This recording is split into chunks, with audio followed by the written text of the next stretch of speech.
Hello बच्चों, कैसे हैं आप सभी। उम्मीद करता हूं बहुत अच्छे हैं, पढ़ाई को अच्छे से कंटिन्यू कर रहे हैं। मैं हूं प्रशांत माहेश्वरी और fun with physics YouTube channel पर आप सभी का बहुत बहुत स्वागत है। आज की वीडियो क्लास में हम नेक्स्ट मॉडल टेस्ट पेपर को डिस्कस करेंगे। ये 3rd नंबर का मॉडल टेस्ट पेपर होगा। क्षमा प्रार्थी हूँ कि मैं लगातार मॉडल टेस्ट पेपर को डिलीवर नहीं कर पा रहा हूँ या वीडियोस को अपलोड नहीं कर पा रहा हूँ। उसके बहुत सारे रीज़न है, लेकिन हाँ, मैं पूरी कोशिश करूँगा कि जितना जल्दी हो सके मैं 10 मॉडल टेस्ट पेपर आपको पूरे करवा दूँ या इससे ज़्यादा भी करवाऊँ। एक कॉमन सा साउंड लगातार वीडियो में आ सकता है क्योंकि बाहर टीवी चल रही है और मेरा घर श्याम जी के मंदिर के पास में है, तो वो साउंड जो है वो कांस्टेंट हो सकता है, लेकिन माइन्यूट होगा, इतना ज़्यादा इफेक्ट नहीं करेगा वीडियो को। चलिए वीडियो चालू करते हैं फर्स्ट क्वेश्चन के साथ में। दैट इज सामने दिखाई देगा आपको, ऑब्जेक्टिव क्वेश्चन है बच्चों, भाग ए का। ठीक, चलिए तो क्वेश्चन देखिए जो हमें दिखाई देगा। पहला क्वेश्चन है, एक समान विद्युत क्षेत्र में रखा हुआ विद्युत द्विध्रुव अनुभव करता है। ये क्वेश्चन अपन पहले ही डिस्कस कर चुके हैं बच्चों। क्या अनुभव करता है विद्युत द्विध्रुव? मात्र और मात्र बलाघूर्ण। क्या अनुभव करता है? बलाघूर्ण को ही अनुभव करता है और इसके अलावा किसी चीज को अनुभव नहीं करता। उसके ऊपर लगने वाला बल कितना होता है? 0 होता है, ध्यान में रखिएगा। तो केवल बलाघूर्ण आएगा ऑप्शन।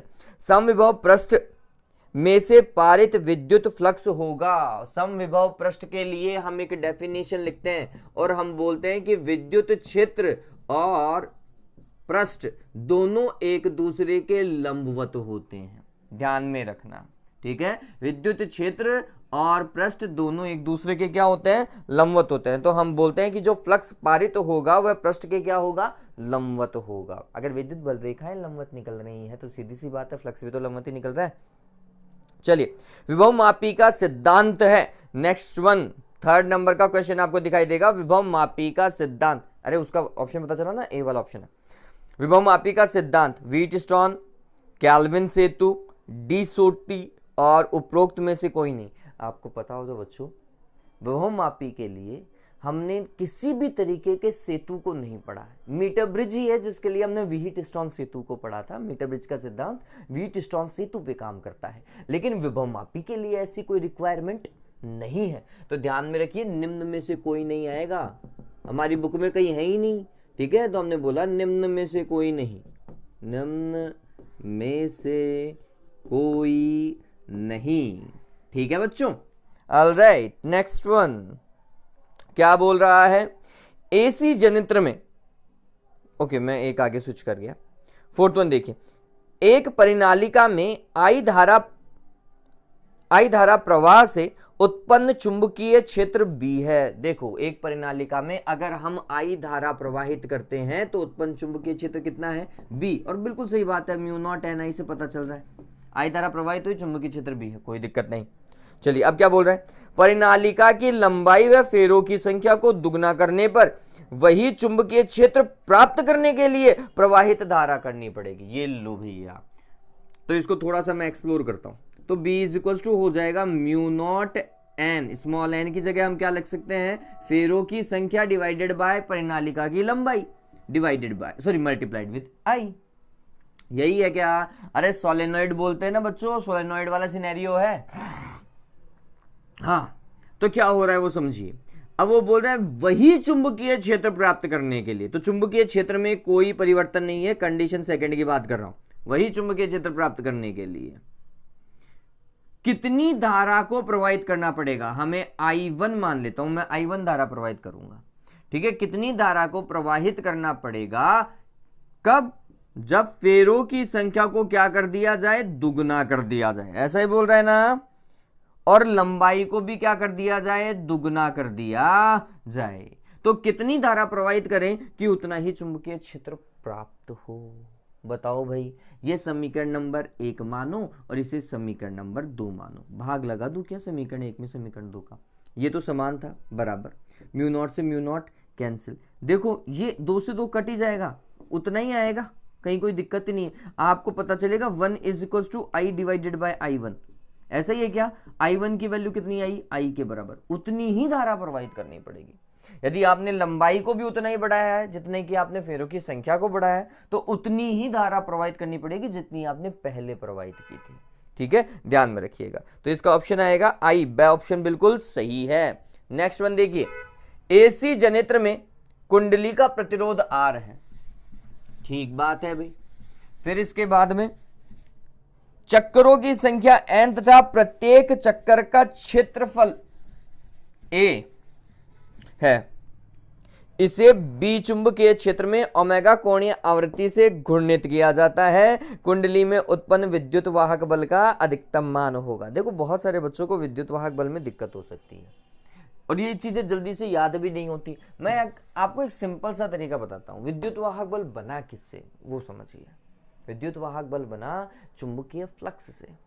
ठीक है, ये EMI वाला चैप्टर है। EMI वाले चैप्टर में हमने कुछ ऐसा पढ़ा था, E is equals to d phi divided by d t, और अगर फेरों की संख्या n है तो n d phi divided by d t. आप माइनस लगा सकते हैं और परिमाण में लिखो तो माइनस हटा दो, कहीं कोई दिक्कत नहीं है। ठीक है, चलिए अब समझिए फ्लक्स क्या था। फ्लक्स होता है, चुंबकीय फ्लक्स होता है बच्चों बी डॉट ए सदिश, या फिर B A cos of theta. Theta की जगह मैं ओमेगा टी लिखूंगा क्योंकि वो कितनी कोणीय आवृत्ति से घूम रहा है, ओमेगा से। तो फिर यहाँ पे थीटा की जगह क्या आता है बच्चों, ओमेगा टी आता है। ये ध्यान में रखना, ये चुंबकीय फ्लक्स है। ठीक, ये मान रखो और विद्युत वाहक बल जल्दी से निकाल लो, जल्दी से। माइनस का n d divided by d t और फाई की जगह लिखो B A cos of omega t. बताओ कोई दिक्कत है क्या? बी ए नियतमान है तो बी ए को बाहर निकाल दो रे। माइनस एन बी और ए बाहर, D divided by d T. आपको अवकलन जो करना है वो कॉस का करना है।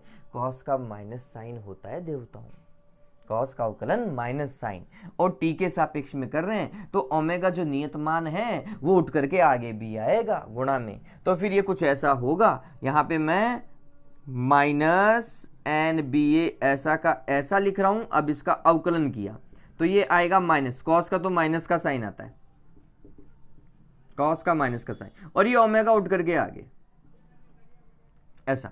माइनस माइनस क्या हो जाएगा, प्लस हो जाएगा। तो ये हो जाएगा N B A omega sine of omega t. देवताओं ध्यान में रखोगे, नहीं लिखोगे? फिर अधिकतम विद्युत वाहक बल है बच्चों, अधिकतम विद्युत वाहक बल के लिए कॉस ओमेगा टी की वैल्यू 1, पहला सिनेरियो। दूसरा भी याद कर सकते हैं क्या देवताओं, आपको ये ध्यान में होना चाहिए कि वो दोनों देखो बलाघूर्ण के कारण वो घूमता है। ठीक है, और बलाघूर्ण अधिकतम होने के लिए चुंबकीय क्षेत्र और क्षेत्रफल सदिश एक दूसरे के लंबवत होने चाहिए, बलाघूर्ण अगर अधिकतम चाहिए तो। ठीक है, तो इसके लिए साइन ओमेगा टी की वैल्यू कितनी होनी चाहिए, 1 होनी चाहिए। वो 1 तभी पॉसिबल है जब ओमेगा टी की वैल्यू हमेशा कितनी बनी रहे, 90 बनी रहे।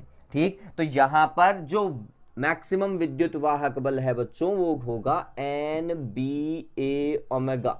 ये ध्यान में रखना। देखो क्या दिखाई दे रहा है, एन ए बी ओमेगा, से ऑप्शन दिखाई देगा आपको 5वें में दिखाई दे रहा है। आगे देखो, इलेक्ट्रॉनों को तरंगों से संबंधित कौन सा गुण डेविसन एवं जर्मर के प्रयोग द्वारा प्रदर्शित किया गया? एक ही वर्ड यूज किया गया था बच्चों डेविसन जर्मर प्रयोग में। तरंग स्वरूप के लिए सिर्फ एक ही वर्ड यूज है, दैट इज विवर्तन। कौन सा वर्ड है वो? विवर्तन, diffraction of light. Davisson Germer जो एक्सपेरिमेंट है उसमें diffraction of light word use हुआ है, विवर्तन, प्रकाश का विवर्तन, इसीलिए इलेक्ट्रॉनों का भी विवर्तन वाला वर्ड यूज हुआ है। ध्यान में रखिएगा, द ऑप्शन है इसका डिफ्रैक्शन। आगे देखिए, एक इक्वेशन दे रखी है और उसमें बोल रहा है उत्सर्जित कण होंगे, और मैं वो इक्वेशन लिख देता हूं। ये कुछ ऐसा दिया हुआ है, एक्स जेड ए और फिर इससे बना y, और यहां पे z+1 है, मतलब बीटा पार्टिकल है, +1 है, इसके ऊपर कोई प्रभाव नहीं पड़ रहा, डेफिनेटली ये बीटा पार्टिकल है। फिर इसके बाद में बोल रहा है कि एक और कुछ और बन रहा है r, और r के लिए बोल रहा है z-1 और a-4। देखो द्रव्यमान संख्या में 4 का अंतर आ गया, 4 का अंतर सिर्फ और सिर्फ एक ही पार्टिकल है अल्फा। फिर वापस से आर ही बना रहा है और Z-1 और A-4, द्रव्यमान संख्या में भी कोई फर्क नहीं और परमाणु क्रमांक में भी कोई फर्क नहीं, इसका मतलब ये गामा ही हो सकता है, इसके अलावा और कोई ये पॉसिबल नहीं है। यहाँ पे देखो एटॉमिक मास नंबर और एटॉमिक नंबर दोनों सेम चल रहे हैं, इसका मतलब गामा ही है, एनर्जी डिफरेंस होगा शायद। ठीक, तो पहला particle beta, second particle alpha और थर्ड पार्टिकल गामा, ध्यान में रखिएगा। बीटा, अरे इसमें तो ऑप्शन नहीं है, beta alpha gamma the option है, ठीक है, द ऑप्शन लगा लीजिएगा। आगे देखो, एक अर्धचालक से संबंधित निम्न में से कौन सा कथन गलत है? अर्धचालक से संबंधित, देखो कमरे के ताप पर मुक्त इलेक्ट्रॉन नहीं होते, कम होते हैं, कम होते हैं। शून्य कौन सा कथन गलत है ये बताना है, ठीक है। तो ये वैसे देखा जाए तो कंपैरेटिवली गलती है कि कमरे के ताप पे मुक्त इलेक्ट्रॉन नहीं होते, होते तो हैं लेकिन कम होते हैं। चलो आगे वाले से अपन अंदेशा लगा सकते हैं, 0 केल्विन पर कोई मुक्त इलेक्ट्रॉन नहीं होता, बिल्कुल सही बात है, 0 केल्विन पे कोई मुक्त इलेक्ट्रॉन नहीं होता, कुचालक हो जाता है आदर्श। ताप बढ़ाने पर मुक्त इलेक्ट्रॉनों की संख्या बढ़ती है, ये भी सही कथन है। इलेक्ट्रॉन व होल आवेशवाहक है, ये भी सही है, इसका मतलब ए ही गलत है, कमरे के ताप पर मुक्त इलेक्ट्रॉन नहीं होते, ध्यान में रखना। अगला जो क्वेश्चन था उसका आंसर यही है, पता चल गया ना बच्चों, ये किसका बताया मैंने, 8वें का बताया। आगे देखो, आगे नाइन्थ वन में बोल रहा है कि दिए गए लॉजिक परिपथ के आउटपुट x लिखिए, लॉजिक परिपथ बना रहा हूं। अगर आप देखेंगे लॉजिक परिपथ को तो आपको पता चलेगा कि ये पहला नैंड गेट है और लॉजिक गेट मैंने बहुत अच्छे से करवाए हैं, वीडियो देखिएगा। तो नैंड गेट क्या करता है, एक तो मल्टीप्लाई करता है, तो मल्टीप्लाई कराओ, और एक पूरे का उल्टा करता है, ठीक है, ये काम। फिर इसी इनपुट को वापस से एक और नैंड गेट में दे दिया गया है, और अगर एक नैंड गेट के अंदर सिंगल इनपुट आ रहा हो, एक ही तरीके का इनपुट आ रहा है, तो सिर्फ नॉट गेट की तरह व्यवहार करता है। तो मतलब ये A डॉट B बार तो था, आ रहा था, और इसने उल्टा और कर देना है, और कुछ नहीं करना, ठीक है। ये किसकी बात व्यवहार करेगा, दूसरा वाला नॉट गेट की बात व्यवहार करेगा, ठीक। तो ये आएगा, जिसे आप A डॉट B भी लिख सकते हैं, कहीं कोई दिक्कत ही नहीं। देखो ए और से में आपको कंफ्यूज हो सकता है, लेकिन गौर कीजिए ए में डबल बार ए के भी अलग है और बी के भी अलग है, ठीक है। ऐसा मत कीजिएगा, मैं आपको बोलूंगा it is X A dot B, हालांकि ए और से दोनों एक ही है, ये गलत प्रिंट हुआ है यहां पर, क्योंकि इसका भी डबल बार ए ही होगा और इसका भी डबल बार बी होगा। वैसे ये तरीका गलत होता है, लेकिन मैं आपको बता रहा हूं, है ना। तो ये ध्यान में रखना, ये दोनों ही सेम आ चुके हैं, बेचारे ने गलती कर दी, ए और से दोनों ही सही हैं इसके, लेकिन एग्जाम में आए तो आपको सही लगाना है देवताओं। कौन सा लगाएंगे, सही लगाएंगे, क्योंकि ये वाला तो ए वाला तो गलत मिसप्रिंट हुआ है, उनको कुछ और ऑप्शन दे देना चाहिए था, ऐसा करके ऑप्शन दे देना चाहिए, ठीक है। बात समझ में आई? तो क्या करेगा नैंड गेट, क्या करेगा, पहले तो मल्टीप्लाई करेगा फिर उल्टा करेगा, फिर इस ये भी नैंड गेट ही है, एक ही इनपुट आ रहा है, एक ही इनपुट आ रहा है, तो नॉट गेट की तरह बिहेव करेगा, डबल बार, मतलब पहले से एक बार था, एक और बार आ जाएगा, और ये दो जब डबल बार होते हैं तो सेम इनपुट आ जाता है, मतलब सेम ही क्वांटिटी आ जाती है, ठीक है। चलिए आगे देखिए, अब रिक्त स्थान की पूर्ति करो, और इसमें 4 सवाल होते हैं बच्चों, ध्यान में रखना। रिक्त स्थान की पूर्ति में 4 सवाल होते हैं, आपको डायरेक्ट लिखना होता है। पहला क्वेश्चन नंबर सेकंड का पहला, देखो क्या बोल रहा है वो, समविभव पृष्ठ तथा विद्युत क्षेत्र रेखाओं के मध्य कितना कोण होता है, 90 डिग्री। अभी थोड़ी देर पहले इसका ऑब्जेक्टिव भी था। फिर देखो का प्रतिरोध ताप गुणांक अल्फा ऋणात्मक होता है। प्रतिरोध ताप गुणांक ऋणात्मक 2 चीजों का हो सकता है, किस किस का, एक तो अर्धचालकों का, अर्धचालकों का ताप बढ़ाते हैं ना तो उनका प्रतिरोध कम होता है, कम होता है, इसका मतलब अल्फा कम है, मतलब माइनस का है, और एक कुचालकों का, तो दोनों में से कोई भी एक लिख दो, मैं तो बोलूंगा एग्जाम में अर्धचालक ही लिख करके आए, ठीक है। तो अर्धचालकों का प्रतिरोध ताप गुणांक ऋणात्मक होता है, एवं कुचालकों का भी ऋणात्मक ही होता है। आगे देखो, एक चुंबक के उत्तरी ध्रुव को एक धात्विक वलय के पास में लाया जाता है तो वलय में प्रेरित धारा की दिशा होगी। रे भगवान, ये खतरनाक सवाल हो गया। अरे देखो, ये एक वलय, और एक चुंबक इसके उत्तरी ध्रुव को धात्विक वलय के सामने लेकर के आ रहे हो, तो इसमें भी क्या बनेगा, एन ही बनेगा, एन ही बनेगा। तो धारा की दिशा ऐसी है, पास लेकर के आ रहे हो ना, प्रतिकर्षण वाला सिनेरियो, पास में लेकर के आएंगे, इधर एन है तो इधर एन ही होगा, दूर लेकर के जाओगे तो इधर एन है तो इधर एस हो जाएगा। वापस से पास में लेकर के आएंगे एन, एन बनाएगा, दूर लेकर के जाएंगे तो ये वाला एन यहां है तो यहां पे एस बन जाएगा, ध्यान में रखना। चलिए, तो यहां पर हम बोल रहे हैं एन ही बन रहा है और एन बन रहा है, इसका मतलब देता हूं एंटी क्लॉकवाइज, एंटी क्लॉकवाइज, वामावर्त। हिंदी में अगर मैं इसको बोलूं तो ये क्या होगा, वामावर्त होगा, ध्यान में रखिएगा। ये कौन सा ऑप्शन था रे, तीसरा क्वेश्चन था, ठीक है, ध्यान में रखना। एन को एन के पास में लेकर के, सॉरी एन को वलय के पास में लेकर के जाओगे, एन ही बनेगा, और एन का मतलब होता है वामावर्त। एन प्रकार के अर्धचालकों में अल्पसंख्यक धारावाहक होते हैं, बताओ रे, एक मिनट, एन प्रकार के अर्धचालकों में अल्पसंख्यक धारावाहक पूछा है, बढ़िया सवाल है रे। चलो पहले तो एन प्रकार में बहुसंख्यक कौन से होते हैं वो बता दो। एन प्रकार में बहुसंख्यक होते हैं इलेक्ट्रॉन्स, और अल्पसंख्यक होते हैं, अल्पसंख्यक होते हैं होल्स। और आपको होल्स ही लिख करके आना है क्योंकि सवाल होल्स का ही पूछा है, मैं तो इसको कंटिन्यू कर रहा हूं। अल्पसंख्यक कौन से हैं, होल्स होते हैं, माइनॉरिटी चार्ज कैरियर्स होल्स होते हैं भाई, ध्यान में रखना। किसमें, एन प्रकार की बात कर रहा है वो, तब। चलिए ये डन है। अब इसके बाद में तीसरा क्वेश्चन देखिए जिसके अंदर 8 सवाल हैं छोटे छोटे, एक एक लाइन के अंदर जितना हो सके 1 और 2 लाइन में आंसर देने की कोशिश कीजिएगा, जितना हो सके। कई बार डायग्राम पूछ लेता है तो फिर 2 लाइन में कैसे बनाएंगे, ठीक है।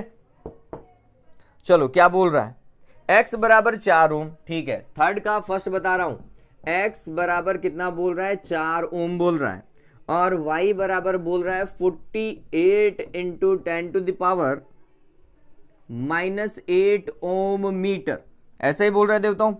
देखो कि चालकों की लंबाई आदि करने पर x व y के लिए संगत मान होंगे। पहले तो ये मात्रक पढ़ो, ये मात्रक है प्रतिरोधकता का, किसका, प्रतिरोधकता का, रेजिस्टिविटी, और ये मात्रक है प्रतिरोध का। अब वो क्या बोल रहा है, तार को कर दो आधा, तार को क्या किया, आधा। तो ये बात ध्यान में रखिएगा, लंबाई को आधा करने पर मात्र प्रतिरोध पे फर्क पड़ता है, उसका प्रतिरोधकता से कोई लेना देना नहीं है। तो फिर नए x की वैल्यू कितनी हो जाएगी, आधी, 2 ओम, और प्रतिरोधकता पर कोई प्रभाव नहीं पड़ेगा, 48 गुणा 10 की घात -8 ohm metre as it is, ठीक है। आगे देखो, आगे क्या बोल रहा है वो, ये सवाल डन है भाई। नेक्स्ट क्वेश्चन, धारामापी के लिए दक्षतांक की परिभाषा लिखिए। ये बढ़िया सवाल है और बच्चों ये आता है, फिगर ऑफ मेरिट जो है ना धारामापी के लिए, वो पूछता है। और अगर आपने कभी गलती से धारामापी देखी तो फिगर ऑफ मेरिट बिल्कुल बीचों बीच में लिखा हुआ होता है। क्या होता है, देखो ऐसे धारामापी जब अपन देखते हैं ना तो ऐसे खांचे बने हुए होते हैं, ये यहाँ पे 0 होता है, फिर ऐसे ऐसे ऐसा यहाँ पे 10 आएगा, ऐसा ऐसा ऐसा यहाँ पे 20 आएगा, और फाइनली इस तरफ 30 आएगा, ऐसा ही इस तरफ भी 30 होता है।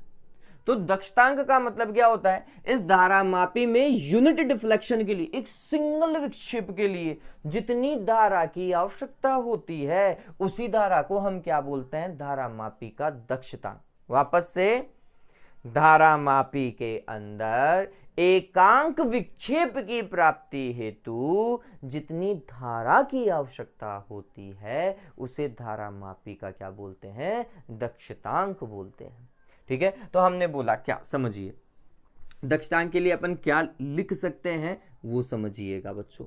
तो हम कुछ ऐसा बोल रहे हैं कि अगर मैं फाई विक्षेप चाहता हूं, है ना, तो आई धारा प्रवाहित करने पर कितना विक्षेप, सॉरी उल्टा लिख गया मैं, फाई विक्षेप प्राप्त करने के लिए जितनी धारा की आवश्यकता होती है उसे लिखते हैं आई। तो एकांक विक्षेप प्राप्त करने के लिए जितनी धारा की आवश्यकता होगी आई डिवाइडेड बाय 5, यही क्या होगा धारामापी का दक्षतांक, x = I डिवाइडेड बाय 5। इसे बुक्स में और कैसे लिखा हुआ होता है, बहुत सिंपल है, विक्षेप को मैंने 5 से रिप्रेजेंट किया है, विक्षेप को n से भी रिप्रेजेंट कर सकते हैं। तो हम बोलते हैं n विक्षेप प्राप्त करने के लिए धारा I, तो एकांक विक्षेप प्राप्त करने के लिए धारा I डिवाइडेड बाय n ऐसा भी लिखा जाता है, कहीं कोई दिक्कत नहीं है, ये है x ही दक्षतांक। ठीक है, तो वापस से एकांक विक्षेप प्राप्त करने के लिए जितनी धारा की आवश्यकता होती है उसे दक्षतांक बोलते हैं। फिर फॉर्मूला लिख करके आ जाना, या तो ये या फिर ये, जो भी आपको सुविधाजनक लगे वो। ठीक है, चल आगे चले देवताओं। किसी परिपथ में 0.1 सेकेंड में धारा 5 एम्पियर से 0 तक गिर जाती है। यदि औसत प्रेरित विद्युत वाहक बल 100 वोल्ट है तो परिपथ में प्रेरक का स्वप्रेरकत्व की गणना कीजिए। रे भगवान, इससे बेहतर और इससे सिंपल सवाल नहीं हो सकता, और ये सवाल आने के चांसेस अधिकतम है, ध्यान में रखना।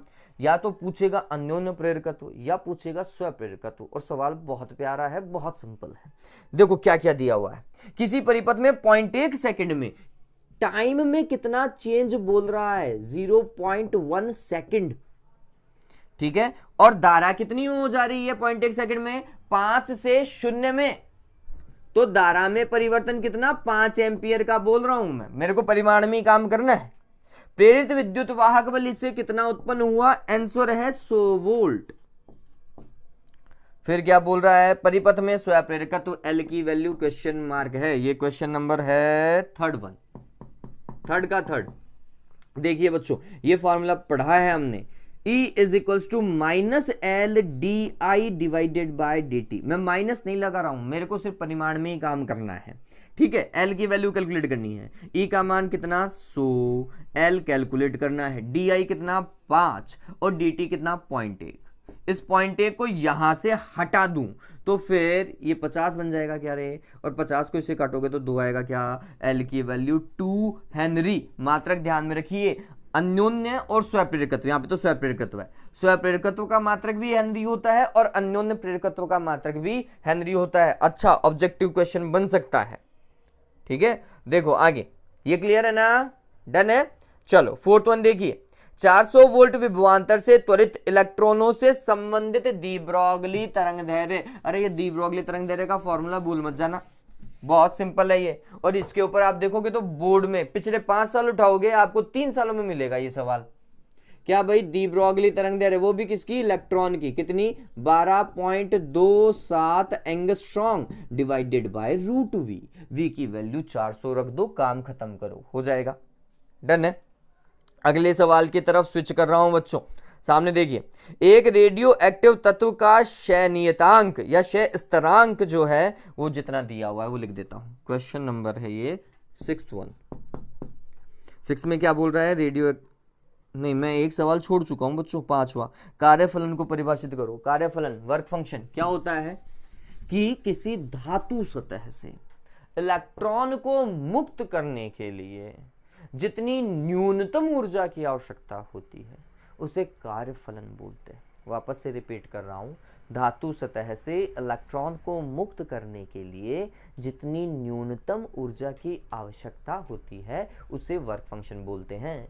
The minimum energy required for the emission of electrons from the metallic surface is known as work function. चलिए आगे देखिए, रेडियो एक्टिव तत्व का क्षय स्थिरांक लैम्डा कितना बोल रहा है रे, 0.693 प्रति मिनट।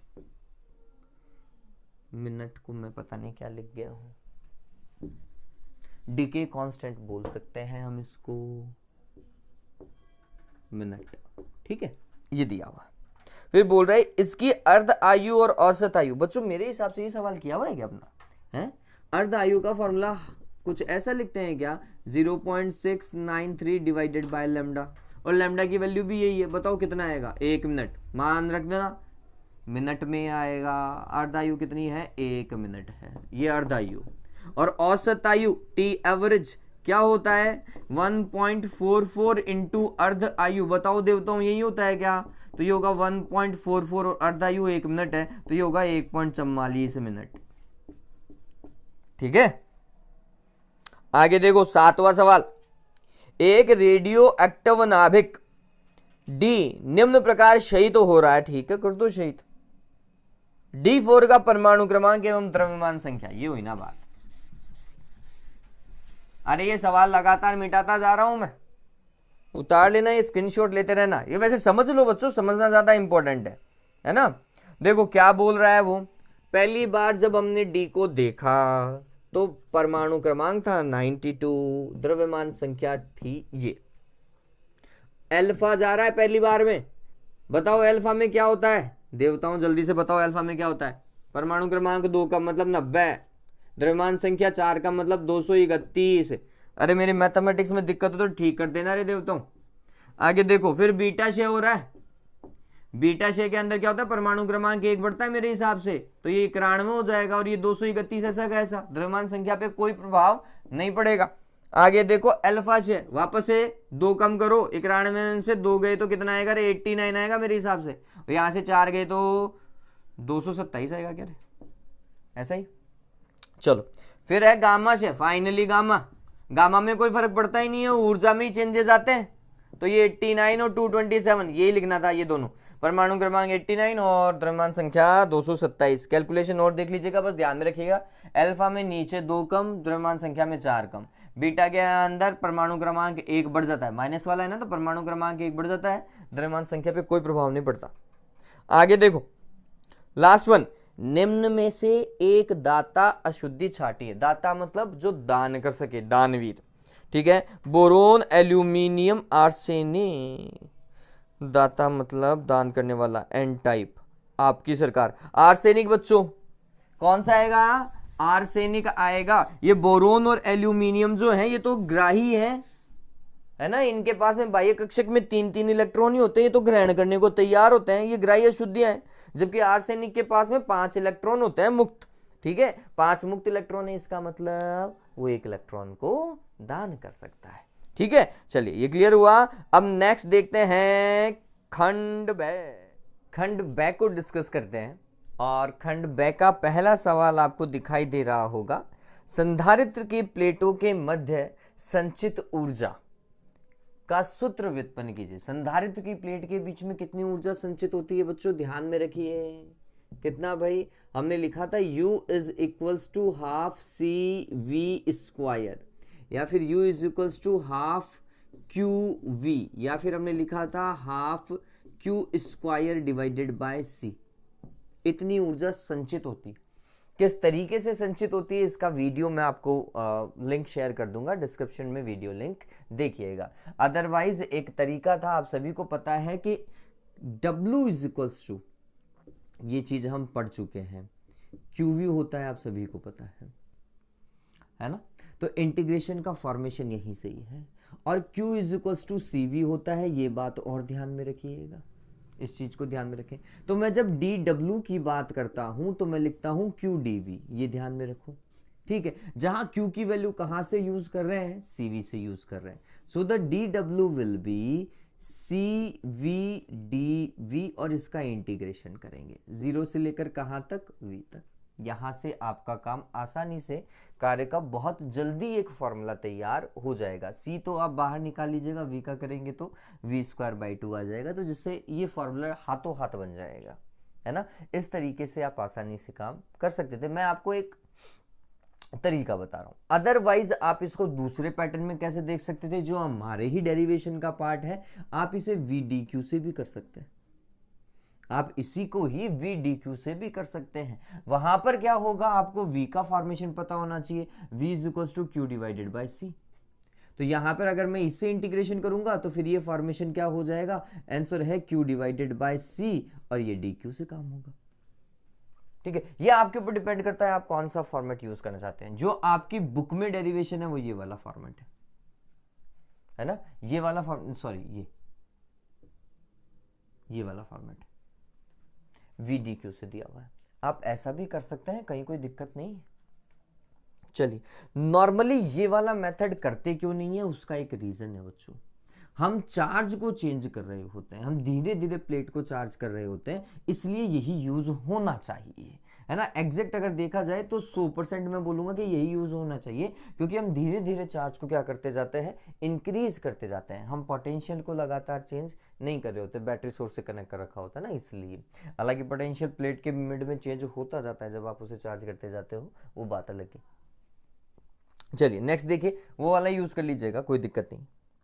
आगे देखो, दिए गए चित्र में ए व बी के मध्य संधारित्रों के संयोजन की तुल्य धारिता 15 माइक्रोफैरड है, तो संधारित्र सी की धारिता होगी। देखो आपको जो क्वेश्चन दिखाई दे रहा है, नीचे दिखाई दे रहा है, इसमें संयोजन है, श्रेणी क्रम संयोजन, और दो संधारित्र लगे हुए। तुल्य धारिता आपको दे रखी है, तुल्य धारिता आपको दे रखी है और पूछ रहा है कि सी का मान क्या है। बहुत सिंपल सा हो जाएगा ना बच्चों। देखो क्या हो रहा है, यहाँ पे एक कैपेसिटर ये रहा, एक कैपेसिटर ये रहा, ये यहाँ पे ए लिख देता हूँ, यहाँ पे बी लिख देता हूँ, और सी का मान ज्ञात करना है। ठीक, इसकी वैल्यू आपको कितनी दे रखी है, 20 माइक्रोफैरड, और आपको सी ए बी की वैल्यू दे रखी है, देवताओं कितनी है, 15 माइक्रोफैरड है, 15 ही दे रखी है। हाँ जी, और सी ए बी का फॉर्मूला क्या होगा, चलो मैं इसको मान लेता हूं C1 और मैंने इसको मान लिया C2। तो श्रेणीक्रम संयोजन में धारिता होती है C1 C2 divided by C1 plus C2। बताओ होती है नहीं होती है? चलो C1 की वैल्यू कितनी, 20। माइक्रो को हटा दो एक बार के लिए, बाद में एंड में लगा लेंगे, एंड में माइक्रो लगा लेंगे, है ना। 20, फिर C2 तो ज्ञात करना है, और C2 की जगह मैं क्या लिख सकता हूं, C लिख सकता हूं, डिवाइडेड बाय 20 प्लस C। बताओ ऐसा काम कर सकता हूं नहीं कर सकता हूं? देखो क्या होगा, लेकर के आओ इधर, मल्टीप्लाई करो। 15 को 20 प्लस सी से मल्टीप्लाई किया, और यहाँ पे 20 सी पहले से है, 15 दूना 30 मतलब 300, plus 15 C is equals to 20 C. इसका मतलब कितना हुआ, 5 सी हुआ क्या, 5 सी इज इक्वल्स टू 300। इसका मतलब सी इज इक्वल्स टू 60 हो जाएगा क्या? माइक्रोफैरड लगा दूंगी, मात्रक कैलकुलेशन। मेरे हिसाब से कहीं कोई दिक्कत होनी नहीं चाहिए, इतना ही है। ठीक है, तो ये क्वेश्चन का तरीका था। आगे देखिए, ये डन है, ध्यान में रखिएगा, श्रेणी क्रम संयोजन है, फॉर्मूला दिमाग में रखिएगा। ठीक है, आगे देखो बच्चों, संलग्न परिपथ में बिंदुओं ए व बी के बीच तुल्य प्रतिरोध ज्ञात करो, और चित्र आपको दे रखा है, ए व बी के बीच 4 वोल्ट और 0.4 ओम की बैटरी जोड़ दें तो विभिन्न प्रतिरोधों से धारिताएं ज्ञात कीजिए। हालांकि इतना बड़ा सवाल आना नहीं चाहिए, सवाल में तुल्य प्रतिरोधी आएगा, लेकिन अपन पूरा करेंगे, जितना उसने पूछा है उतना पूरा सॉल्व कर लेंगे, उसमें कहीं कोई इशू वाली बात नहीं है। चलिए, तो अगर आपको ये पता है तो मैं इसका डायरेक्ट सर्किट बना दूं क्या? चलो पहले जैसा दिया हुआ वैसा काम करते हैं। ये सर्किट जो है ये व्हीटस्टोन सेतु का संतुलित परिपथ होगा, क्योंकि असंतुलित आरबीएससी के सिलेबस में नहीं, इसलिए, अदरवाइज असंतुलित भी दे सकता था, सिलेबस में नहीं है। कहने का मतलब ये है बच्चों कि प्रतिरोध ज्ञात करने के लिए सिलेबस में नहीं है। ऐसे तो है ही, आपने धारा निकाल रखी है, असंतुलित का एक क्वेश्चन है एनसीईआरटी में।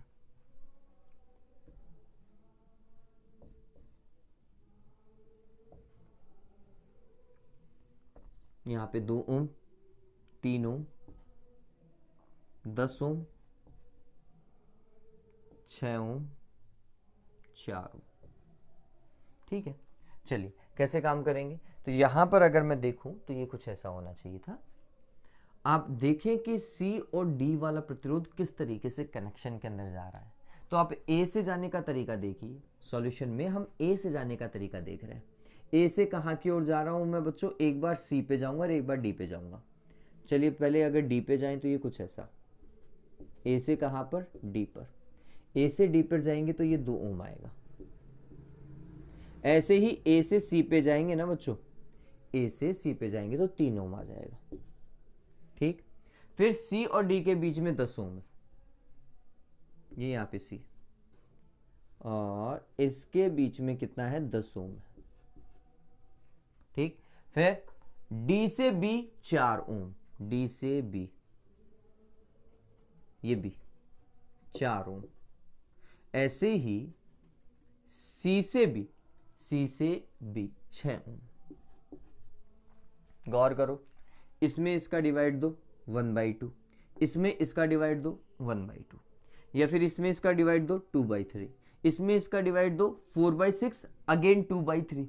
सेम आ रहा है क्या पैटर्न? अगर दोनों तरफ अनुपात समान है, ये संतुलित अवस्था है। संतुलित अवस्था में इस वाले प्रतिरोध से कोई धारा प्रवाहित नहीं होती। ये 10 ओम का जो प्रतिरोध है ना, जो सी और डी के बीच में रखा हुआ है, इसके बीच में कोई धारा प्रवाहित नहीं होगी। ध्यान में रखिए, यूजलेस। ठीक है, तो तुल्य प्रतिरोध कैसे निकलेगा ए और बी के बीच में? ऊपर वाला देखो तुल्य प्रतिरोध तो हमने बोला 6 ओम, नीचे वाला देखो 9 ओम। तो हमें ये पता चल रहा है कि अगर CAB कैलकुलेट करना है तो 6 ओम का प्रतिरोध समांतर क्रम में है, किसके साथ में? 9 ओम के प्रतिरोध में। देखो 6 ओम का प्रतिरोध और ये 9 ओम का प्रतिरोध, ये तो क्लियर है। ये दोनों किसके, कौन से क्रम में? समांतर क्रम में। सॉरी मैं C लिख लिया हूँ, R लिखना चाहिए था, प्रतिरोध ज्ञात करना है।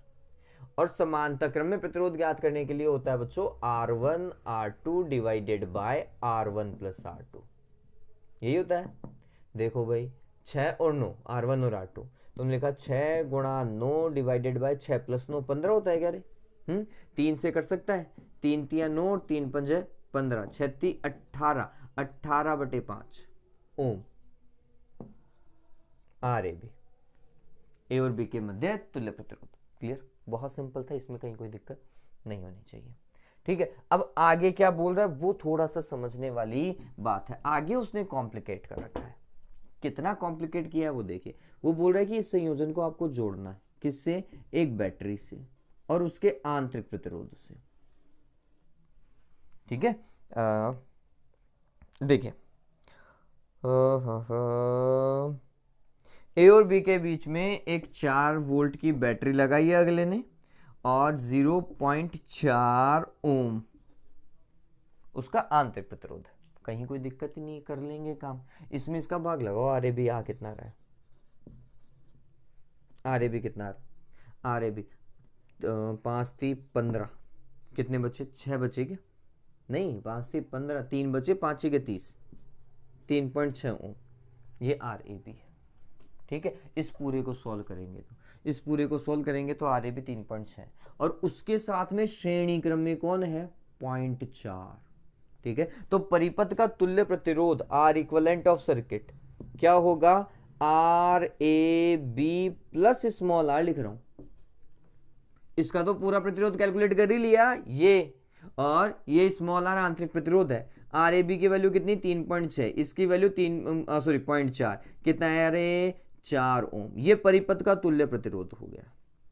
ये तो ए और बी के बीच में जो पूछा था सवाल में वो सॉल्व किया है अपन ने। फिर अपन ने तुल्य प्रतिरोध को ज्ञात किया है। तुल्य प्रतिरोध जैसे ही ज्ञात हो जाए, वोल्टेज आपको दे रखी है, धारा निकालो, परिपथ में बहने वाली परिणामी धारा I इक्विवेलेंट कितना होगा? जितना वोल्टेज है उसके अंदर तुल्य प्रतिरोध का टोटल रेजिस्टेंस की डिवाइड लगा दीजिए।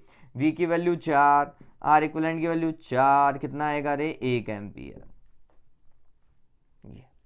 और ये 1 एम्पियर ही इसमें से डिवाइड होगी। कैसे डिवाइड होगी ये सोचने वाली बात है।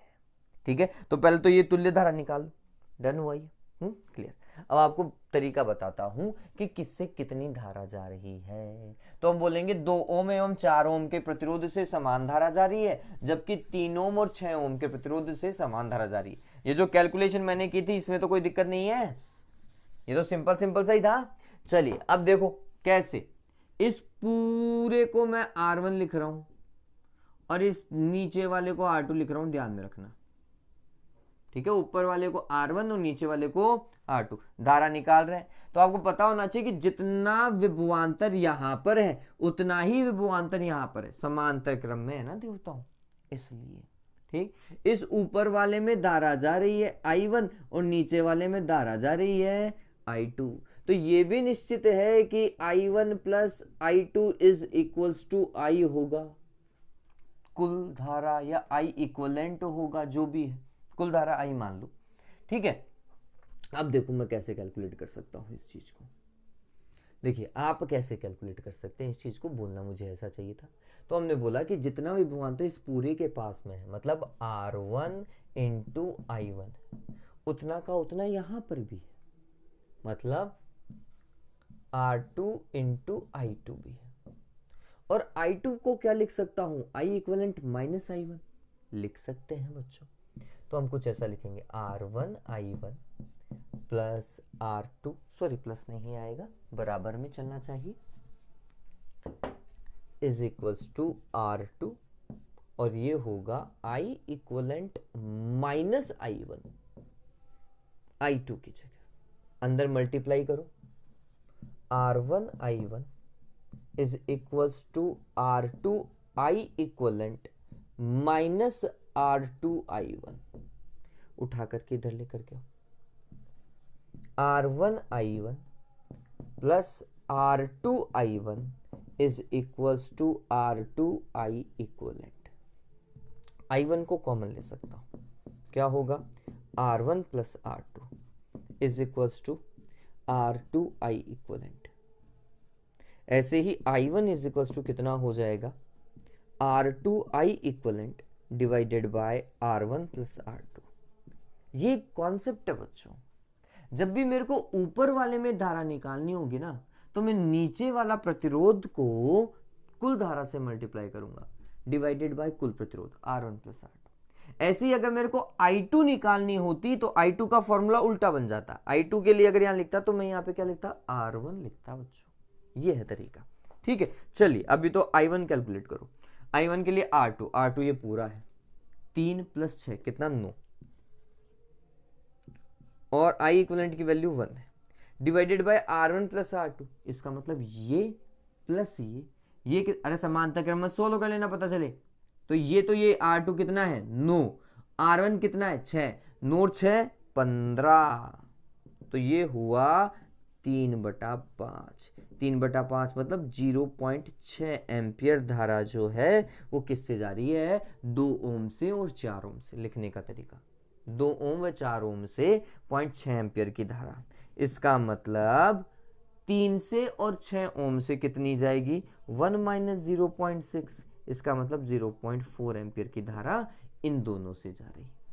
10 ओम के प्रतिरोध से किसी प्रकार की कोई धारा नहीं प्रवाहित हो रही, ध्यान में रखिएगा, ठीक है। ऐसा लिखना पड़ेगा, करना ही पड़ेगा रे, ये तो करना ही पड़ेगा। क्लियर है ये बात? तो चलिए आगे देखिए 7th वन में क्या बोल रहा है, एक सेल का आंतरिक प्रतिरोध ज्ञात करने के लिए विभवमापी के प्रयोग में, एक बार के लिए मैं ये मिटा देता हूं, विभवमापी के प्रयोग में जब सेल से 2 ओम के प्रतिरोध में धारा प्रवाहित करते हैं तो सेल तार की 3.5 मीटर लंबाई पर संतुलित होता है। जब सेल से 4 ओम के प्रतिरोध से धारा प्रवाहित होती है तो संतुलन बिंदु 4.2 मीटर पर प्राप्त होता है। सेल का आंतरिक प्रतिरोध ज्ञात करो। खतरनाक सवाल हो गया भाई, वाकई में बहुत बढ़िया सवाल है ये। कौन से कॉन्सेप्ट का है वो समझिए। आपको क्वेश्चन एक बार वापस से दिखाई देगा, मैं रीड आउट कर देता हूं। ये क्वेश्चन जो है बच्चों वो आंतरिक प्रतिरोध को ज्ञात करने का है, विभवमापी की सहायता से आंतरिक प्रतिरोध। विभवमापी वाला कॉन्सेप्ट समझो, ये विभवमापी, ये यहाँ पे प्राथमिक सेल, ये कुंजी और ये धारा नियंत्रक, और ये प्राइमरी थी। जिस सेल का आंतरिक प्रतिरोध ज्ञात करना होता है उस सेल को द्वितीयक परिपथ में कनेक्ट करते हैं, ऐसा कुछ।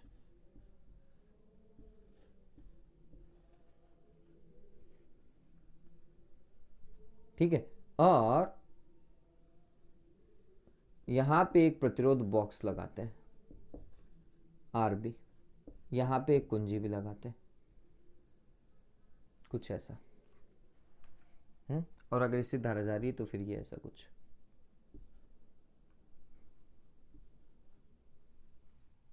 ऐसा कुछ है ना। ये कुंजी K2 लिखते हैं।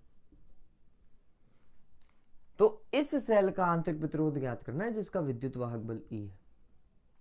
कैसे ज्ञात किया गया था वो ध्यान में बताता हूं, मैं आपको तरीका बताता हूं ताकि स्मॉल r का फॉर्मूला याद रखने में अगर दिक्कत हो तो आपको कोई कंफ्यूजन नहीं हो। हम बोलते हैं सबसे पहले E के लिए क्या करो, संतुलित लंबाई ज्ञात करो। तो E के लिए संतुलित लंबाई होती है XL1, इसके विद्युत वाहक बल के लिए, जब ये ऑफ होती है। और जैसे ये ऑन हो जाती है तो आप जो संतुलित लंबाई होती है वो L2 होती है, लेकिन ये ऑन होने पर इससे धारा प्रवाहित होगी। और जब सेल से धारा प्रवाहित होती है तो हम बोलते हैं कि टर्मिनल वोल्टता ज्ञात करते हैं, और वो क्या होगी, XL2 होगी। ठीक है ये बात। फिर V का अपने आप में एक फॉर्मूला है, v इज इक्वल्स टू होता है e minus I into small r, और इसकी वैल्यू किसके बराबर है बच्चों, xl2 के बराबर है। मैं यहाँ पे e का तो डायरेक्ट लिख सकता हूँ xl1। i का फॉर्मूला कैसे देखेंगे, तो आप सभी ने पता है v is equals to I R होता है। ये r कौन सा, प्रतिरोध बॉक्स वाला प्रतिरोध है। तो I इज इक्वल्स टू, इस सर्किट में प्रवाहित होने वाली धारा क्या हो जाएगी, v डिवाइडेड बाय r हो जाएगी। ठीक है, तो कुछ ऐसा काम करेंगे। तो हमने लिखा इसे E minus V divided by R into small r is equals to XL2। बच्चों हमें स्मॉल आर कैलकुलेट करना है, इसको उठा करके इधर और इसको उठा करके इधर, तो ये होगा E minus XL2 is equals to V divided by R into small r. ठीक है, चलिए अब क्या हो रहा है, कैपिटल आर से तो मल्टीप्लाई करो, तो E माइनस XL2 और इसको किससे मल्टीप्लाई किया, कैपिटल आर से, डिवाइड किसका लगाया, v का, इज इक्वल्स टू क्या है, आंतरिक प्रतिरोध। अब आप मान ही रखना है, E का और v का मान रख दो, आंसर आ जाएगा। E का मान कितना, XL1, तो हमने लिखा XL1 minus XL2 divided by XL2 और इनटू क्या बच्चों, r इज इक्वल्स टू क्या, स्मॉल r। तो स्मॉल r का फॉर्मूला जो होगा, x से x कैंसिल हो जाएगा भाई, कॉमन ले लीजिएगा, तो फिर नीचे और ऊपर से कट जाएगा। तो L1 minus L2 divided by L2 into capital R, ये आंतरिक प्रतिरोध का फॉर्मेट है बच्चों, ध्यान में रखिएगा। L1 minus L2 divided by L2 into R। L1 क्या है, विद्युत वाहक बल के लिए संतुलित लंबाई, और L2 क्या है, टर्मिनल वोल्टता के लिए विद्युत टर्मिनल वोल्टता के लिए संतुलित लंबाई L2 है, ध्यान में रखें। अब यहां पर जो क्वेश्चन है बच्चों, उस वाले फॉर्मूला में हम, मतलब उस वाले न्यूमेरिकल में हम ये वाला फॉर्मूला यूज करेंगे। अब क्वेश्चन को देखो, रीड आउट करो, आपको जो दिया हुआ है इसमें E के लिए कोई सिनेरियो नहीं है, E के लिए कोई सिनेरियो नहीं है। वो बोल रहा है एक बार प्रतिरोध बॉक्स से मैंने इतना प्रतिरोध निकाला, दूसरी बार मैंने इतना प्रतिरोध निकाला, दोनों बार L2 की वैल्यू अलग अलग आ रही है। ठीक, लेकिन सेल तो देवताओं वही था ना, जिस सेल का आंतरिक प्रतिरोध पूछा है वो सेल तो चेंज किया नहीं, सेल चेंज नहीं किया तो इसका मतलब है उसका आंतरिक प्रतिरोध भी चेंज नहीं हुआ। तो according to the given data ही काम कीजिएगा। किस तरीके से वो मैं समझा देता हूं। तो डेरिवेशन तो पता चल गया, बहुत सिंपल सा था, डायग्राम बन जाएगा तो डेरिवेशन हो जाएगा। ठीक है, चलो मैं आपको केस फर्स्ट से समझाता हूं कि केस फर्स्ट से कैसे काम करेंगे। देखिए केस फर्स्ट में देखिए क्या हो रहा है। हाँ भाई देखो क्या बोल रहा है वो, जब सेल से 2 ओम के प्रतिरोध में धारा प्रवाहित की जाती है, मतलब R की वैल्यू कितनी रखी जाए, 2 ओम रखी जाए। ठीक है, तो तार की 3.5 मीटर लंबाई पर संतुलित होता है।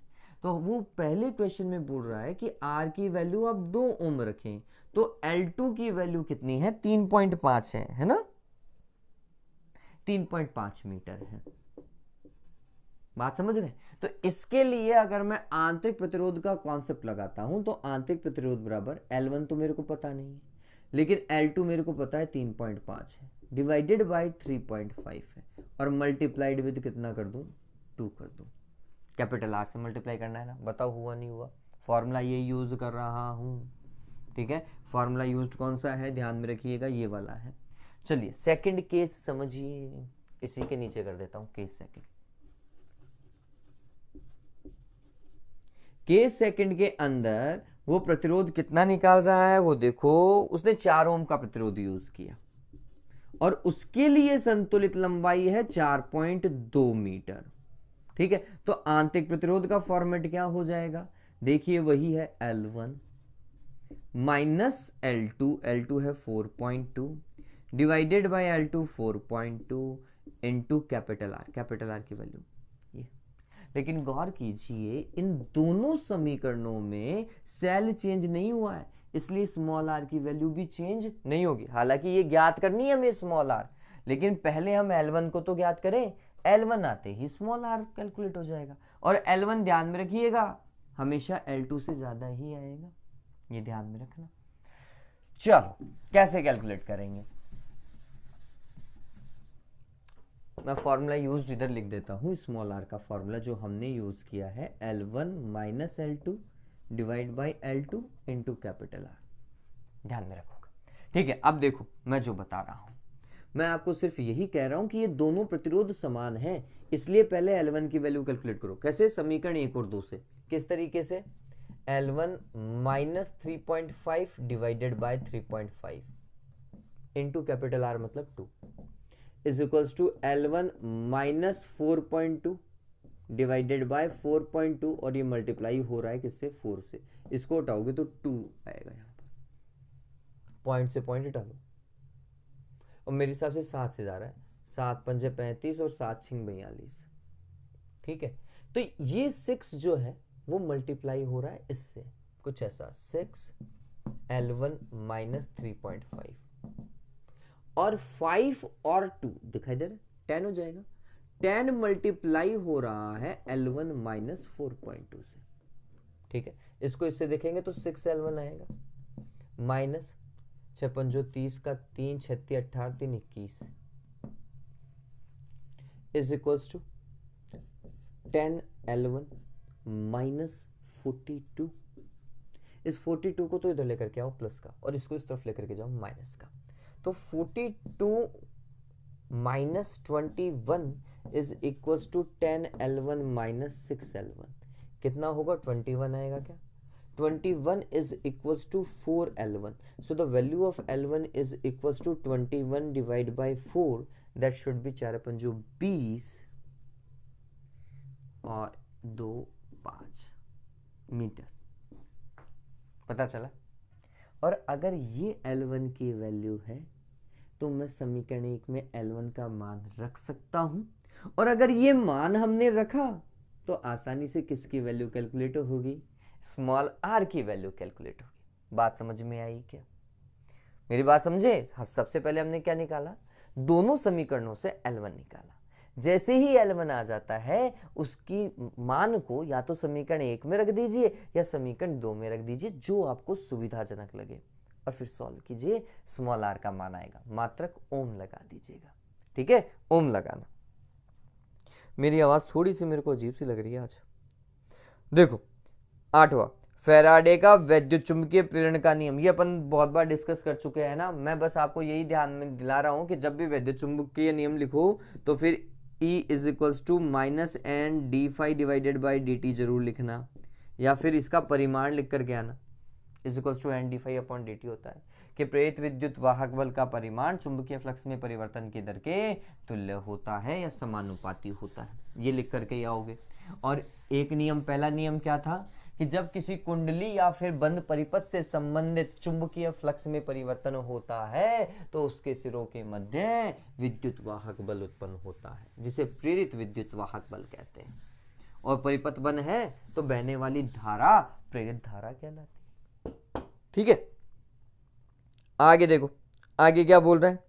एक समान चुंबकीय क्षेत्र में किसी चालक छड़ कि नियत वेग से गति करने के कारण इसके सिरों के मध्य प्रेरित विद्युत वाहक बल का व्यंजक उत्पन्न कीजिए जब यह छड़ अपनी लंबाई व चुंबकीय क्षेत्र दोनों के लंबवत दिशा में गति कर रही हो। आवश्यक चित्र भी बनाइए। आपको याद है कि प्रेरित विद्युत वाहक बल का व्यंजक किसी भी क्षण के लिए क्या होता है? BVL होता है। मैंने बहुत अच्छे से डेरिवेशन करवा रखा है इसका, और शायद 2 डेरिवेशन करवा रखे हैं। मैं डिस्क्रिप्शन में लिंक शेयर कर रहा हूं, प्लीज देखिएगा। आगे देखो, दर्पण समीकरण डेफिनेटली करना ही है, मैं लिंक शेयर कर रहा हूं, आरबीएससी में पूछा जाता है ये सवाल। फिर एक बिंब उत्तल लेंस से 20 सेंटीमीटर की दूरी पर रखा है, ये रेखा नहीं है, रखा है भैया। यदि लेंस द्वारा 3 गुना आवर्धित वास्तविक प्रतिबिंब प्राप्त होता है तो लेंस की फोकस दूरी ज्ञात करो। सवाल को समझने की आवश्यकता है। क्वेश्चन देखिए, क्वेश्चन क्या बोल रहा है? 11वां 11th वन जो आपको दिखाई दे रहा है, 11th क्वेश्चन के अंदर वो कुछ ऐसा बोल रहा है कि एक बिंब उत्तल लेंस से 20 सेंटीमीटर की दूरी पर है। ये उत्तल लेंस और यहां पर है, ये दूरी कितनी है? 20 सेंटीमीटर। कुल मिलाकर के u का मान कितना है? 20 सेंटीमीटर, वो भी माइनस का।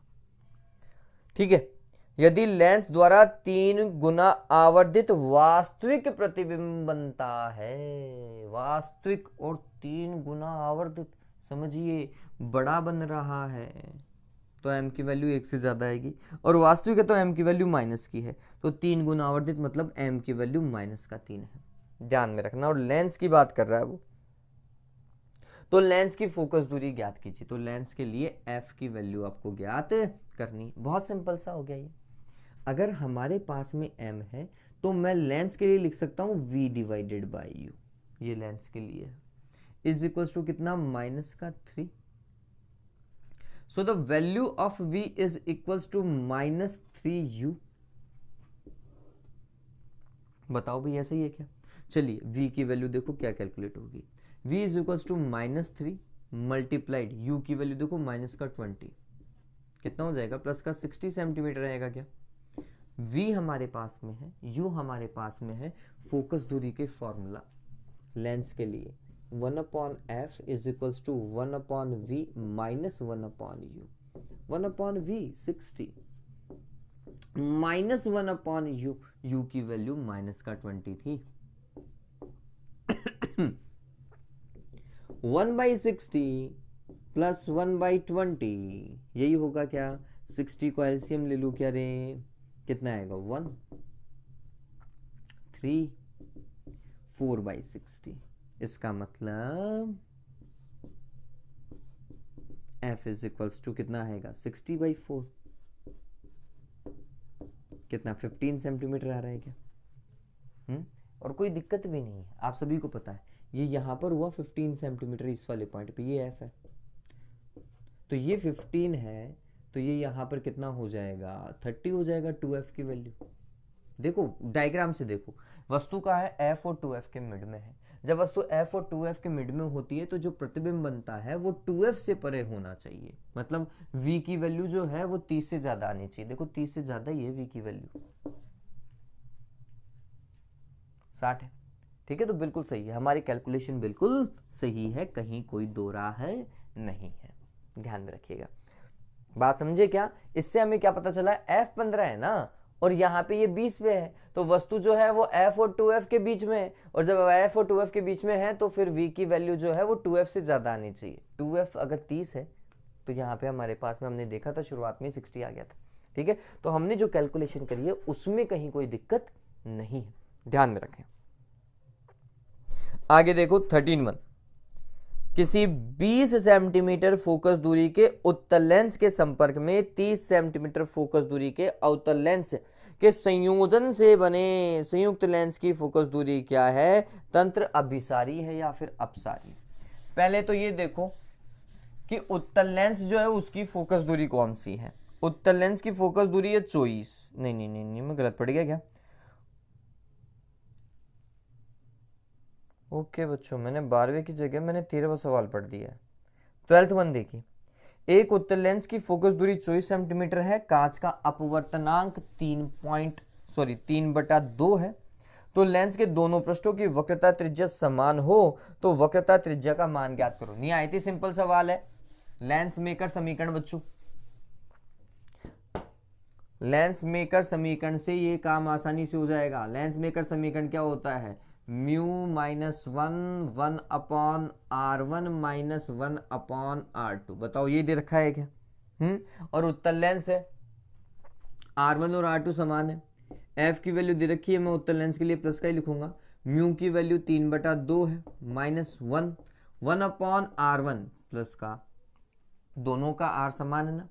फिर उत्तल लेंस है, ध्यान में रखना, उत्तल लेंस ये वाला पहला पृष्ठ ये दिखाई दे रहा है इस तरफ वाला, इसके लिए r1 प्लस का है और r2 इस तरफ देखा जाएगा तो माइनस का होगा, ध्यान में रखना, और माइनस का रखूंगा मैं इसको तो माइनस माइनस प्लस भी होगा या नहीं होगा? बताओ। अरे r2 की वैल्यू माइनस की रखी जाएगी, इस तरफ है तो माइनस रखोगे तो फिर वो फाइनली तो प्लस का ही होगा ना। तो ये हो जाएगा 1/2 और ये हो जाएगा 2/r, r से r, ये तो क्लियर है ना, ये प्लस का हो जाएगा, तो ये 1/r प्लस 1/r कितना हो जाएगा, 2/r होगा, और 2 से 2 क्या हो जाएगा, कैंसिल हो जाएगा। तो बताओ r की वैल्यू कितनी आई, 24 सेंटीमीटर। ठीक है, चलो आगे।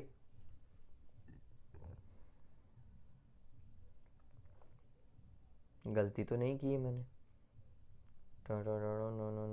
नो, सही है। चलो आगे देखो, किसी 20 सेंटीमीटर फोकस दूरी के उत्तल लेंस के संपर्क में, 13वां सवाल, उत्तल लेंस फोकस दूरी 20 सेंटीमीटर प्लस की रखी जाएगी। फिर 30 सेंटीमीटर फोकस दूरी का अवतल लेंस f2 की वैल्यू 30 सेंटीमीटर। तुल्य फोकस दूरी 1/f is equals to 1/f1 plus 1/f2, यही होगा।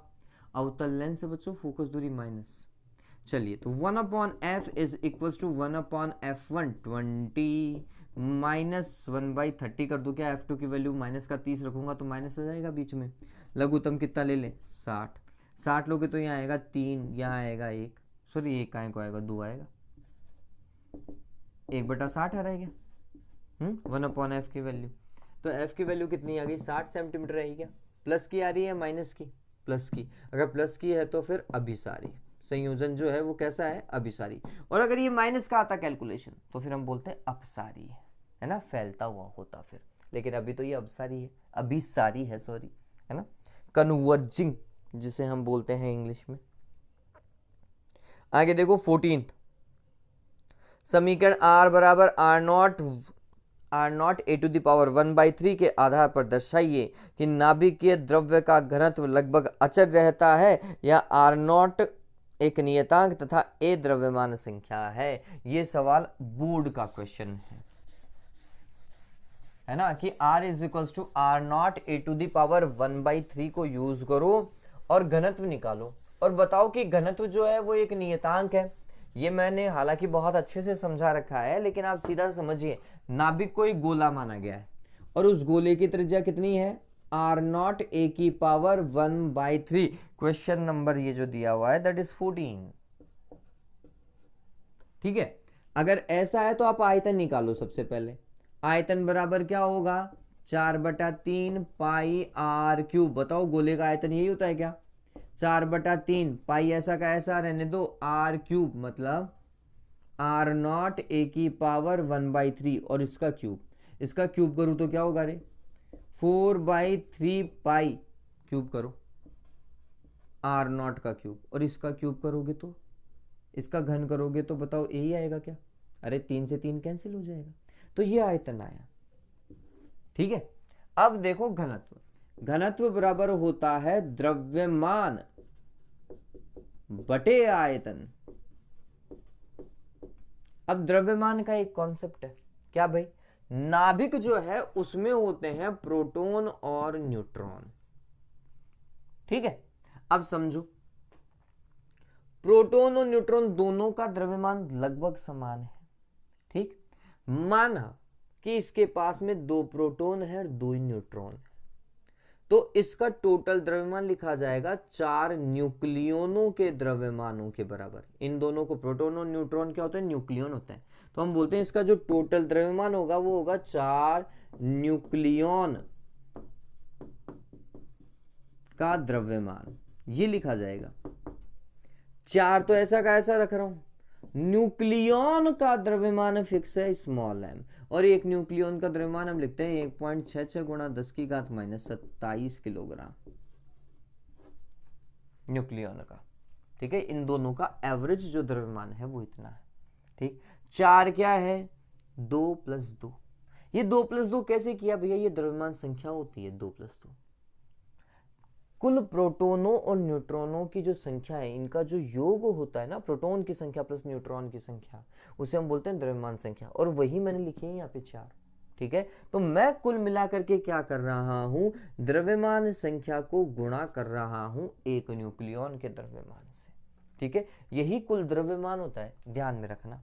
तो द्रव्यमान संख्या गुणा एक न्यूक्लियन का द्रव्यमान, यही कुल द्रव्यमान है नाभिक का। ठीक है, चलिए तो यहां से क्या होगा, रो इज इक्वल्स टू द्रव्यमान क्या है, एक न्यूक्लियन, मतलब कुल न्यूक्लियन और एक न्यूक्लियन का द्रव्यमान बटा आयतन। आयतन देखो 4/3 पाई r0 का क्यूब और a कैंसिल, 3 कहाँ गया ऊपर, 3 small m divided by 4 pi r0 cube. m मैंने बताया फिक्स वैल्यू है 1.66 इंटू 10⁻⁻27। r0 सवाल खुद बोल रहा है नियतांक है, 3 4 और पाई तो वैसे नियतांक है, तो बताओ ये पूरा का पूरा कांस्टेंट आया नहीं आया, आया ना। इस तरीके से काम होगा। चलिए, द्रव्यमान क्षति किसे कहते हैं, प्रति न्यूक्लियन बंधन ऊर्जा का द्रव्यमान संख्या के फलन के रूप में ग्राफ खींचिए। इस ग्राफ के 2 निष्कर्ष भी लिखिए। क्या था द्रव्यमान क्षति बच्चों, कि भैया नाभिक में प्रोटॉन और न्यूट्रॉन होते हैं, मतलब जो नाभिक है वह प्रोटॉनों और न्यूट्रॉनों से मिलकर के बना हुआ होता है। अतः नाभिक का कुल द्रव्यमान प्रोटॉनों और न्यूट्रॉनों के द्रव्यमानों के योग के तुल्य होना चाहिए, जबकि वास्तविकता में ऐसा होता नहीं है। कुल द्रव्यमान जो है वो इन न्यूक्लियनों के द्रव्यमान से थोड़ा सा कम होता है। यह द्रव्यमान में आई कमी ही क्या कहलाती है, द्रव्यमान क्षति कहलाती है। इसका ग्राफ कैसा बनाया था, कुछ ऐसा बच्चों, प्रति न्यूक्लियन बंधन ऊर्जा EB डिवाइडेड बाय A।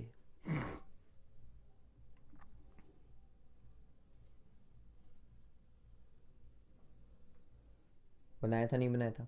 इस ग्राफ में क्या इंपॉर्टेंट है, ये 56 वाला द्रव्यमान संख्या 56 पे कौन है, Fe है, जो कि सर्वाधिक स्थायी है, 8.8 मेगा इलेक्ट्रॉन वोल्ट लिख दीजिएगा।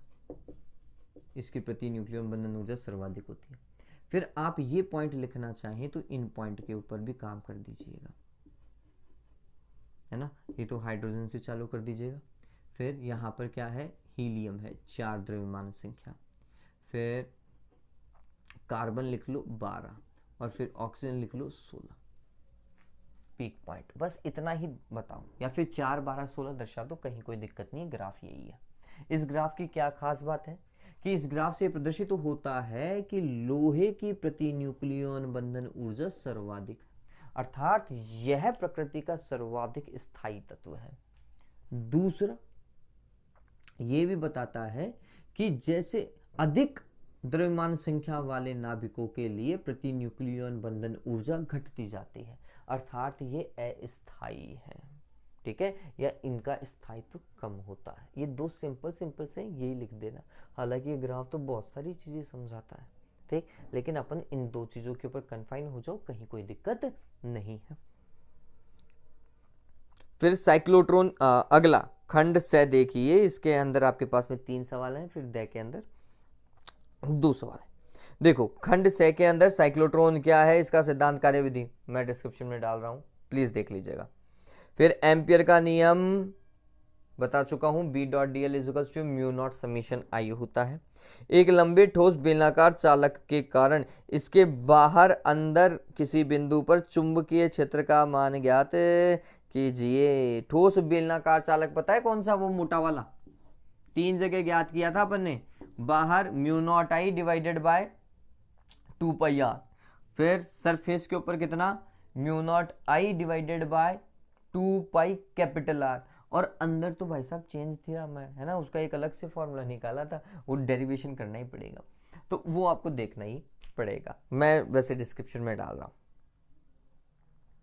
आगे देखो 17वां, संयुक्त सूक्ष्मदर्शी का सामान्य संयोजन में प्रतिबिंब बनाने के दर्शाने के लिए नामांकित किरण आरेख बनाइए और आवर्धन क्षमता के लिए व्यंजक उत्पन्न कीजिए। संयुक्त सूक्ष्मदर्शी है सामान्य संयोजन, 17वें की बात कर रहा है वो।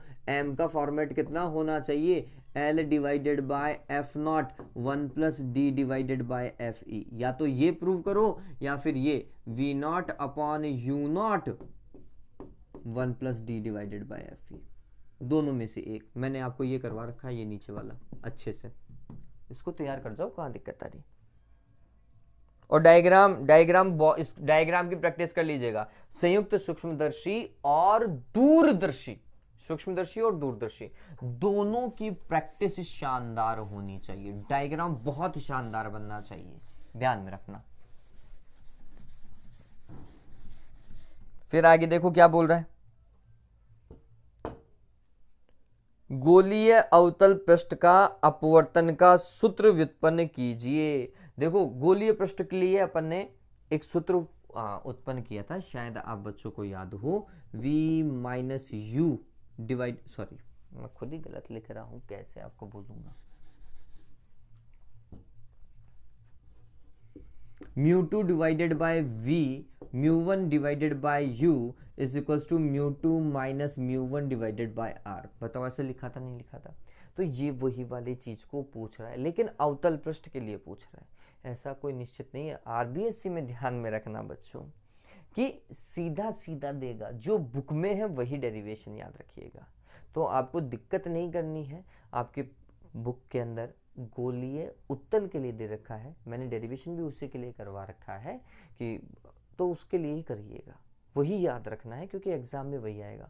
हाँ आपको लगता है कि अवतल पृष्ठ के लिए भी करवाएं तो डेफिनेटली मैं एक वीडियो और डाल दूंगा। अगर आपको लगता है तो प्लीज़ मुझे कमेंट बॉक्स में बताइएगा कि नहीं सर हमें अवतल पृष्ठ के लिए भी समझाइए, तो डेफिनेटली एक और वीडियो में डाल दूंगा जिसमें अवतल पृष्ठ के लिए काम करेंगे, ठीक है। लेकिन प्रूफ यही होगा, प्रूफ यही होगा बच्चों, ठीक है। आगे देखो 18th वन, एक समान आवृत्ति तथा भिन्न भिन्न तीव्रताओं के दो आपतित विकिरणों से प्राप्त प्रकाश विद्युत धाराओं का पट्टिका विभव के साथ आरेख खींचिए और फिर हाइगेनबर्ग का अनिश्चितता का सिद्धांत समझाइए। देखो ऊपर वाला सवाल एक अच्छा सवाल है, आवृत्ति समान है, प्रकाश विद्युत प्रभाव याद आ रहा है बच्चों? कौन से प्रभाव की बात कर रहा हूं मैं? प्रकाश विद्युत प्रभाव की बात कर रहा हूं। आवृत्ति समान है और तीव्रता अलग अलग है। आवृत्ति समान है इसका मतलब निरोधी विभव समान है उनका V0, ठीक है, और तीव्रता अलग अलग है तो फिर संतृप्त धारा का मान भी अलग अलग होगा, I1 I2। I2 का मान ज्यादा है, I1 का कम है, ये तीव्रताएं हैं बच्चों। कैपिटल से लिख रहा हूं ना वो तीव्रता है, और स्मॉल से लिख रहा हूं प्रकाश विद्युत धारा है, ठीक है। तो हमने बोला कि आवृत्ति समान है, आवृत्ति समान है तो फिर निरोधी विभव समान है, तीव्रता अलग अलग है तो संतृप्त धारा का मान भी अलग अलग है, ठीक है। हो गया ये। आगे देखो क्या बोल रहे हैं, विद्युत द्विध्रुव की परिभाषा देखिए क्या होती है, परिमाण में समान और प्रकृति में विपरीत आवेशों का युग्म जो कि एक दूसरे से बहुत पास पास स्थित हो, द्विध्रुव कहलाता है। फिर इसके कारण अक्ष पर स्थित किसी बिंदु पर विद्युत विभव, हालांकि मैं डेरिवेशन का लिंक आपको सेंड कर रहा हूं, मतलब डिस्क्रिप्शन में देखिएगा, लेकिन अक्ष पर विद्युत क्षेत्र कितना होता है 2kp डिवाइडेड बाय r³ होता है, ध्यान में रखिए। और अगर सदिश रूप में लिखना है तो यहाँ पर ऐसा लगा दीजिएगा, यहाँ पर r की जगह p कैप लगाएं, p cap would be more better, या फिर 2kp सदिश लिख लो डिवाइडेड बाय r³, ये और भी बढ़िया होगा, ठीक है, सदिश रूप में। हालांकि मैं प्रेफर नहीं करता हूं सदिश रूप में, लेकिन अगर गलती से पूछे एग्जाम में तो सदिश रूप में लिख करके आ जाइएगा, अगर सदिश रूप पूछे तो ही। चलो आगे देखो, मैंने कोई सवाल छुड़वाया है क्या? हाँ 18वें का ब ऑप्शन जो है वो छूट गया, लेकिन कोई दिक्कत नहीं, डी ब्रोगली की परिकल्पना लिखनी थी बच्चों, मेरे हिसाब से आप कर लोगे, उसमें कहीं कोई दिक्कत नहीं है। हाँ लेकिन यहाँ पे ये और देखो, डी ब्रोगली की परिकल्पना के आधार पर गतिशील आवेशित कण और अनावेशित कण के लिए तरंगदैर्घ्य का सूत्र, आवेशित और अनावेशित के लिए कैसे करोगे, दोनों के लिए एक ही लिख दीजिएगा, lambda is equals to h divided by m, ये दोनों के लिए काम करता है, आवेशित और अनावेशित दोनों के लिए। फिर आप lambda is equals to h divided by √2m के, ये भी दोनों के लिए ही काम करेगा, है ना, ये गतिज ऊर्जा है, तो कहीं कोई दिक्कत नहीं है।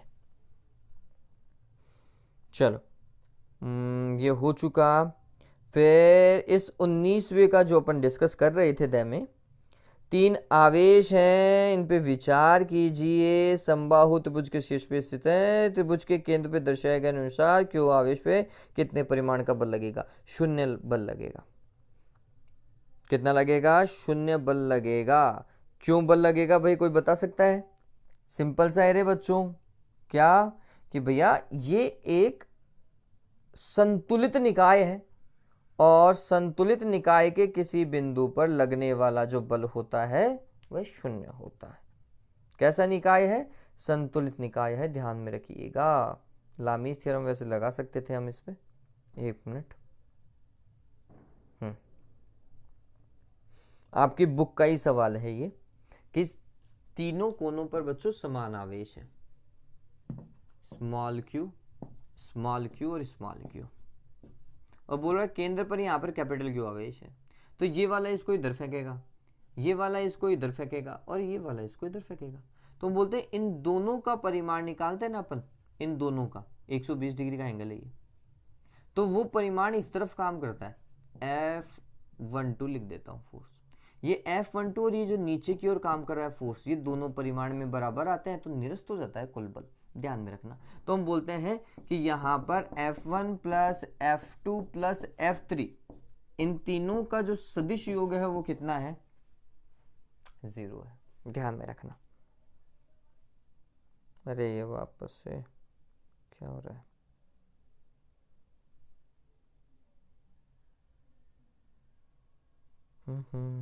चलो अब इसका नेक्स्ट पार्ट देखिएगा। और वैसे भी द में इतना 4 नंबर के सवाल के अंदर इतने सवाल बना दी।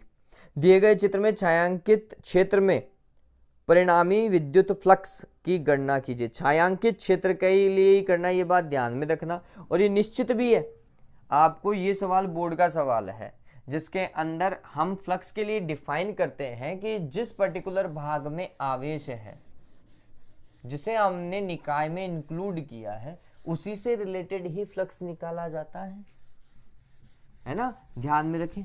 तो 19वें के अंदर छायांकित भाग में कुल आवेश कितना है? छायांकित भाग में कुल आवेश देखो 2 प्लस का है, माइनस का 1 माइनस का है, तो हमने बोला कुल आवेश 2 माइनस 1 माइक्रोकुलाम, इसका मतलब 1 माइक्रोकुलाम है।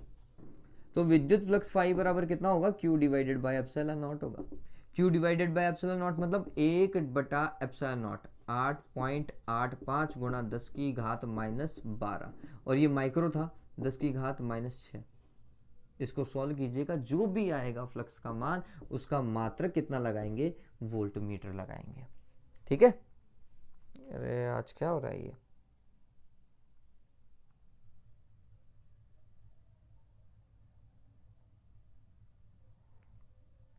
चलो लास्ट क्वेश्चन क्या बोल रहा है? किसी पीएन संधि के अग्र अभिनय, अरे ये लास्ट वाला क्वेश्चन है, आप देखो हर बार ऐसे कह रहा है पीएन संधि वाला। तो पीएन संधि के जितने भी क्वेश्चन है ना, एक तो पीएन संधि का निर्माण क्या होता है, अवक्षय परत किसे कहते हैं, निरोधी विभव किसे कहते हैं,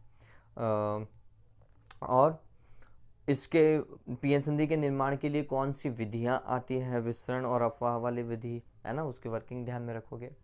एक दिष्टकारी पूरा याद होना चाहिए, पूर्ण तरंग दिष्टकारी और अर्ध तरंग दिष्टकारी, और ये अभिनतियां याद होनी चाहिए, है ना, अग्रविनती और पश्चिमविनती याद होनी चाहिए। ये पूछेगा, मैंने वीडियो में बहुत अच्छे से समझाया इस चीज़ को, तो मैं डिस्क्रिप्शन में डाल रहा हूँ इस चीज़ को, ठीक है। फिर अर्ध तरंग दिष्टकारी के लिए देखो कार्य प्रणाली भी पूछ लिया अगले वाले पार्ट में। तो मेरे हिसाब से सारी चीज़ें अपन ने आज के पेपर की डिस्कस कर ली है, और जो चीज़ों के लिए मैंने डेरिवेशन नहीं कर रहा हूँ उसका डिस्क्रिप्शन में आपको लिंक मिल जाएगा बच्चों। वो वीडियो में मैंने बहुत मेहनत करी है उन वीडियो को बनाने में, है ना, एक्सप्लेन करने में बहुत टाइम लगा था, उनको बनाने में टाइम लगा था, आप ही के लिए है।